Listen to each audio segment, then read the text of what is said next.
수험생 여러분 안녕하세요. 상큰 유자쌤입니다.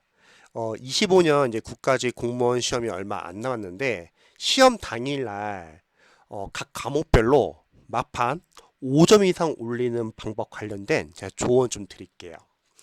제가 오랫동안 좀 활용했던 방법인데 효과가 좋았기 때문에 아마 국가직 시험을 준비하시는 수험생들에게 조금이라도 도움이 되면 좋을 것 같습니다. 자, 첫 번째. 실수를 안 하는 게 상당히 중요한데요. 사실 우리 공무원 시험은 한 문제 차이로 떨어졌다는 분들이 상당히 많습니다. 네, 그런 수험생분들과 오랫동안 상담을 해보면서 느낀 건 뭐냐면 보통 킬러 문제, 백정반지용 킬러 문제 있잖아요. 남들도 많이 틀리는 그런 문제를 틀려서 아쉽게 한 문제 차이로 떨어지는 게 아니라 자신이 맞출 수 있는 문제인데 실수를 해서 틀려서 떨어지는 경우가 많습니다. 근데 수험생들이 잊지 말아야 할 것은 공무원 시험은 객관식 시험이고 쉬운 문제나 어려운 문제나 둘 다 같은 5점입니다. 이 말은 여러분들이 국가직 시험장 갔을 때 전략을 일단 맞출 수 있는 문제들부터 집중하는 게 중요합니다. 그래서 실수 줄이고 다 맞추는 거죠. 그리고 나서 어려운 문제로 넘어가는 거죠. 자, 첫 번째, 마인드셋 정리. 한번 체크해 볼게요. 국가직 시험 당일날 학생분들 이런 생각 많이 하시잖아요. 오늘 시험 잘 보겠다. 나 긴장하지 않겠다. 그런데 이렇게 생각하고 만약에 시험 보시잖아요. 오히려 긴장할 수 있습니다. 예를 들어서 뭐 그런 거 있잖아요. 야, 코끼리에 대해서 생각하지 마. 그럼 그 순간부터 머릿속에 코끼리가 계속 들어가는 거예요. 그래서 수험에서는 이런 게 있죠. 모의고사는 실전처럼. 실전은 모의고사처럼. 자, 무슨 말이면 우리가 모의고사를 볼 때는 실전처럼 문제를 풀어야 돼요. 그래야지 모의고사를 보는 과정에서 여러 가지 시행착오가 나올 거고, 그럼 그 시행착오로 수험생들 자신의 문제점을 체크한 다음에 보완해서 실제 시험장 갔을 때는 그 시행착오를 줄여가지고 시험을 잘 보는 거죠. 하지만 실전 시험장 갔을 때는 반대예요. 너무 긴장하지 마시고요. 모의고사처럼 그냥 봐주세요.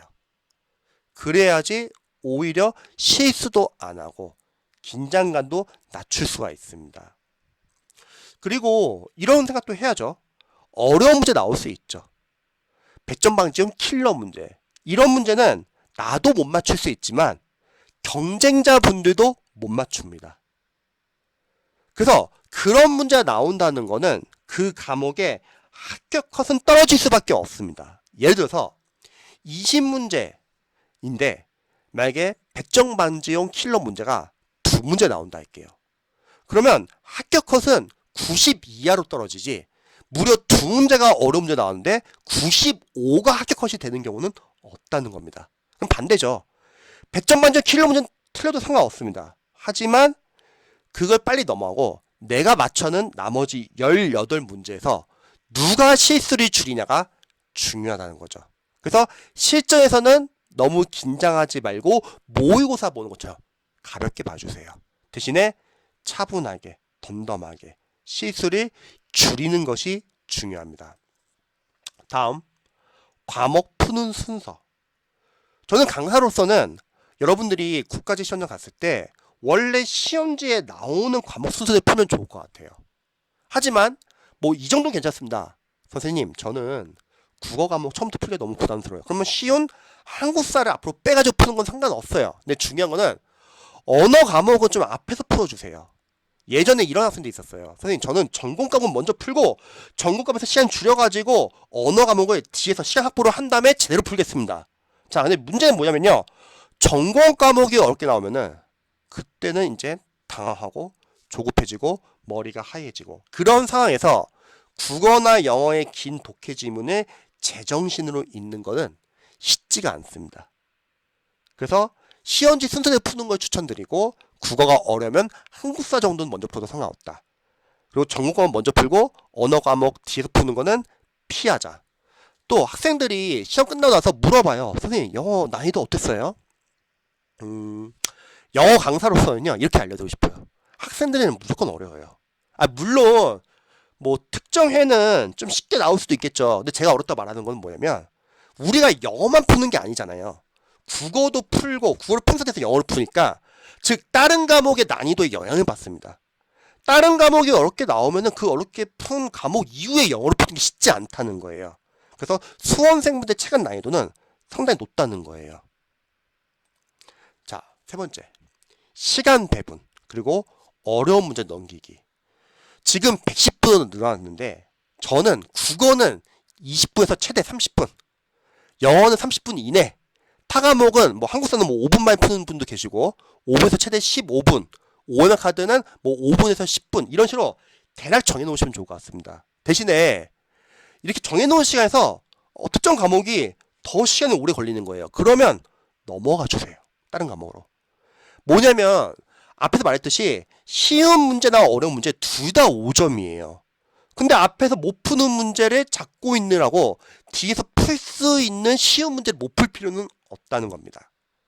또 영어 강사로서는요. 만약에 독해를 푸는데 해석이 안 되는 문장이 나오는 거예요. 그럼 오래 잡지 마세요. 어차피 해석은 안 돼요.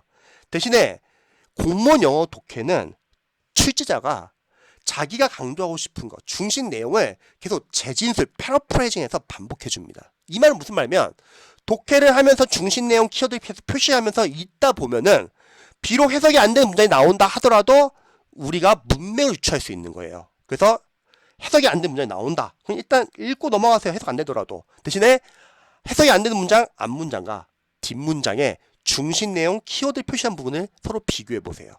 둘은 순적 관계일 수도 있고 역적 관계일 수도 있고 원인과 결과 재진수 있잖아요. 재진수 관계일 수도 있고 그럼 그 관계를 보고 해석이 안 되는 문장을 유추하면 되는 겁니다. 근데 이거는 사실 지문에서 모르는 단어가 나올 수도 있잖아요. 그것도 똑같아요.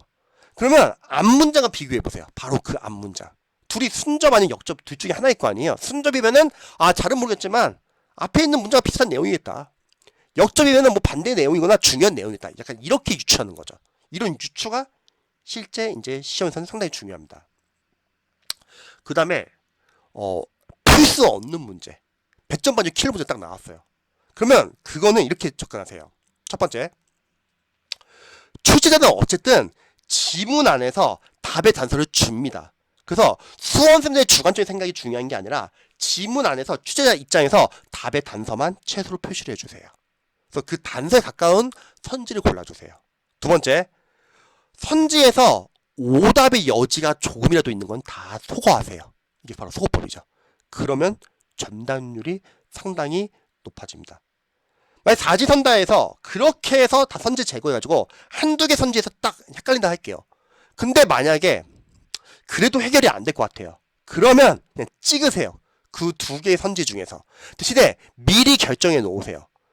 만약에 1번과 4번에 깔려. 그럼 나 오늘 시험에서 만약에 둘 중에 하나가 답인데 나 잘 못 고르겠다. 그러면 무조건 높은 번호 찍거나 무조건 낮은 번호 찍겠다고 먼저 결심을 해두세요. 왜냐면 이거는 더 이상 우리가 시간을 끌어가지고 고민해봤자 이건 의미가 없습니다.